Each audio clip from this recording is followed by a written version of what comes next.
स्वागत है आपका। ब्रेक के बाद बांग्लादेश की अंतरिम सरकार अब घिरते हुए नजर आ रही है। पूरी दुनिया में विरोध प्रदर्शन हो रहे हैं और बांग्लादेशी सरकार से हिंदुओं और अल्पसंख्यकों की सुरक्षा की मांग की जा रही है।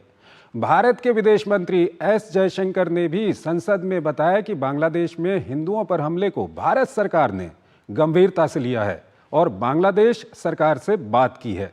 वहीं अमेरिका में धार्मिक स्वतंत्रता के शीर्ष संगठन के पूर्व आयुक्त ने भी बांग्लादेश में हिंदू समुदाय पर हो रहे अत्याचार को लेकर दुनिया, खासकर पश्चिमी देशों की चुप्पी पर सवाल उठाए हैं। ये रिपोर्ट देखिए।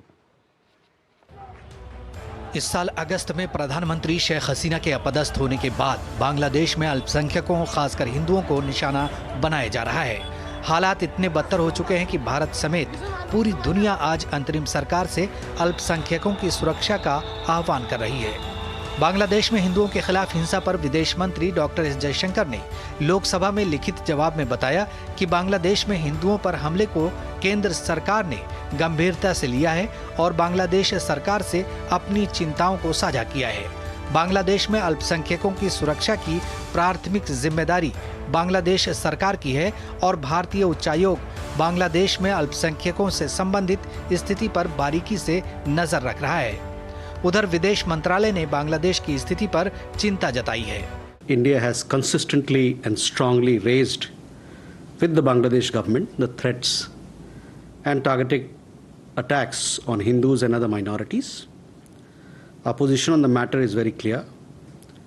The interim government must live up to its responsibility of protecting all minorities. वहीं बांग्लादेश में हिंदुओं के खिलाफ जारी हिंसा को लेकर दुनिया भर में निंदा का माहौल बना हुआ है।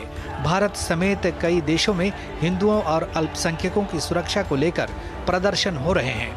इसी क्रम में अमेरिका में धार्मिक स्वतंत्रता के शीर्ष संगठन USCIRF के पूर्व आयुक्त जॉनी मूरे ने बांग्लादेश की मोहम्मद यूनुस सरकार की भी आलोचना की और कहा कि जब मोहम्मद यूनुस बांग्लादेश की अंतरिम सरकार के प्रमुख बने तो उन्होंने लोकतंत्र को लेकर बड़े बड़े दावे किए थे, कानून के शासन और मूल्यों की बात की थी।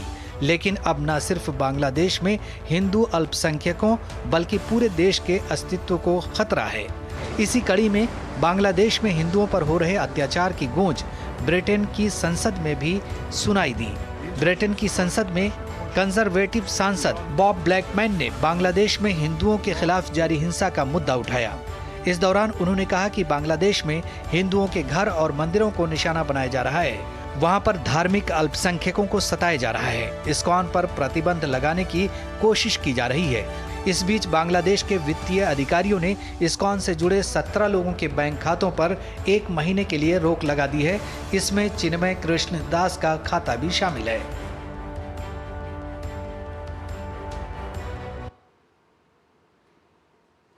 लेफ्टिनेंट जनरल संजय कुलकर्णी हमारे साथ जुड़े हुए हैं, मिलिट्री एक्सपर्ट हैं, विदेशी मामलों के जानकार हैं, फॉर्मर डीजी हैं इन्फेंट्री के, उनसे हम जानेंगे।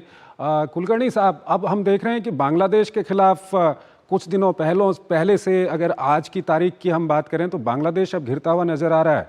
भारत की संसद में विदेश मंत्री की ओर से कहा गया, उसके अलावा ब्रिटेन की संसद में ये आवाज़ उठी है, अमेरिका में आवाज़ उठ रही है, क्या कुछ कहेंगे?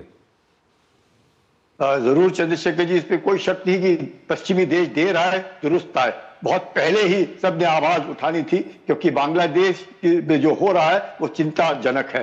जिस प्रकार से अल्पसंख्यकों के बीच के विरुद्ध जो कार्रवाई हो रही है, मारा पीटी हो रही है, मंदिर जलाए जा रहे हैं, गिरजाघर जलाए जा रहे हैं, लोगों को मारा पीटा जा रहा है, उनके बरखिलाफ कार्रवाई की जा रही है, और जिस प्रकार से रेडिकलाइजेशन, इस्लामाइजेशन हो रहा है, और जिस प्रकार से जमात का पकड़ बांग्लादेश की सोसाइटी पे हो रहा है, इस प्रकार से पाकिस्तान धीरे धीरे करके बांग्लादेश के अंदर घुसा हुआ है। यूनुस साहब जिस प्रकार से अपने आप को एक बहुत ही बड़े दिल वाले और नोबेल पुरस्कार विजेता माने जाते थे, उम्मीद की जाती थी उनसे काफी कुछ, वो देखने को नहीं मिल रहा है। जबकि वो अमेरिका गए तो अपने साथ हिजबुल ताहरीर जो एक आतंकी संगठन है, जो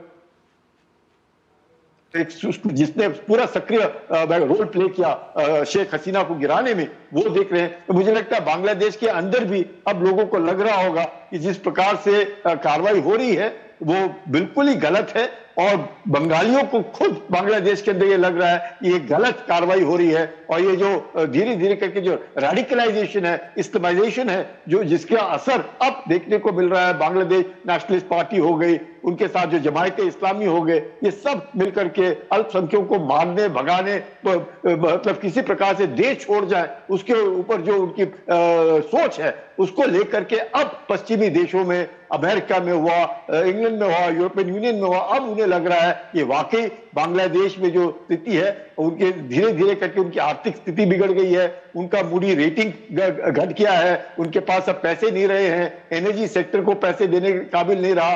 बांग्लादेश जो एग्रीकल्चर में लेकर के, गारमेंट को लेकर के माना जाता था, उसमें जबरदस्त धक्का पहुंचा है। चीन देखने को मिल रहा है कि चीन धीरे धीरे करके अपने कॉक्स बाजार में वो जो पोर्ट बनाया है, जिसका उन्होंने शेख हसीना से ही इनॉग्रेट करवाया, जहां पे 6 सबमरीन, 8 वॉरशिप को रखने का उन्होंने बंदोबस्त किया। तो ये देखते हुए लग रहा है अब अमेरिका को भी कि चाहे वो सेंट मार्टिन के आइलैंड्स को लेकर के बात करता होगा उस वक्त, पर अब चीन की भी पकड़ मजबूत हो रही है, पाकिस्तान की पकड़ मजबूत हो रही है, बांग्लादेश धीरे धीरे करके इस्लामाइजेशन की ओर जा रहा है, तालिबानाइजेशन की ओर जा रहा है। तो ये स्थिति जो है यहीं पर सर आपसे मैं सवाल जानना चाहूंगा सर, अगर बांग्लादेश को ये समझना चाहिए वहां पर अगर कट्टरपंथी ताकतें हावी होती हैं, जमात के बात पे बांग्लादेश की अंतरिम सरकार चलती है या हिजबुत तहरीर है, दूसरे चरमपंथी संगठन है, तो ये इस इलाके के लिए तो खतरा है ही है, बांग्लादेश के लिए कितना नुकसानदायक है?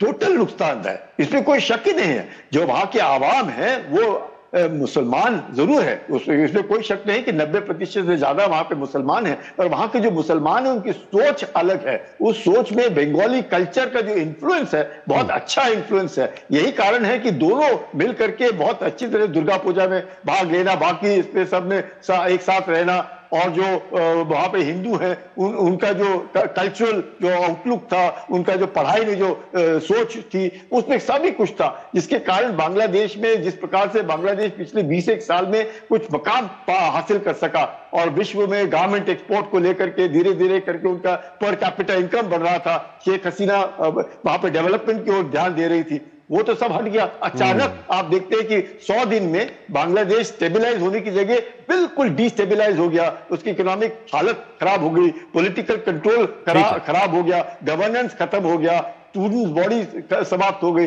जो सोच है वो बिल्कुल ही मैं कहूँ कट्टरपंथी की तरफ जा रहा है, जिसका डर पूरे विश्व को भी है और बांग्लादेश को भी इसको सोचना पड़ेगा कि क्या वो इस तरफ जाना चाहता है या डेवलपमेंट का रास्ता। बिल्कुल बिल्कुल, आपने बहुत अच्छी आपने बात कही सर कि बांग्लादेश को खुद सोचना होगा कि वो डेवलपमेंट की ओर जाना चाहता है या कट्टरपंथ की ओर जाना चाहता है। दोनों की परिणति क्या होती है ये पूरी दुनिया जानती है। बहुत बहुत शुक्रिया सर आपका, आप हमारे इस कार्यक्रम में आए और इन दोनों विषयों पर आपने हमारे दर्शकों को काफ़ी सारी जानकारी दी। और यहाँ पर हम एक छोटा सा ब्रेक लेते हैं, ब्रेक के उस पार हम आपको आज की प्रमुख अंतर्राष्ट्रीय खबरें बताएंगे।